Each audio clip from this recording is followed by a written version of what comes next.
بجد والله حرام الواحد بيزعل على الأطفال الكتيرة اللي متأخرة في التطور العقلي بتاع إن الطفل يتكلم. دلوقتي مشهور جدا الأم واقفة في المطبخ وسايبة الطفل يلعب في الموبايل، الأم واقفة في المطبخ وسايبة الطفل قاعد بيتفرج على التلفزيون. يا جماعة قلنا إن الشاشات التلفزيونات ممنوعة قبل عمر سنتين نهائيا.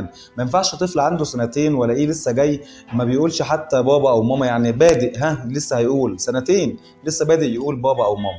فده معناه ايه؟ ده تاخر في التطور العقلي سببه التليفونات والشاشات.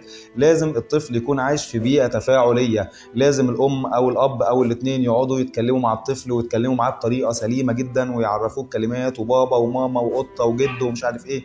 لازم في بيئه تفاعليه. لكن ان انا اعيش الطفل في بيئه محروم من ان هو يتفاعل ويتكلم، طب وبعدين الطفل دلوقتي عنده تاخر في التطور العقلي بتاعه، وده هيأثر عليه بعدين في مستواه الدراسي في تطوره بشكل عام.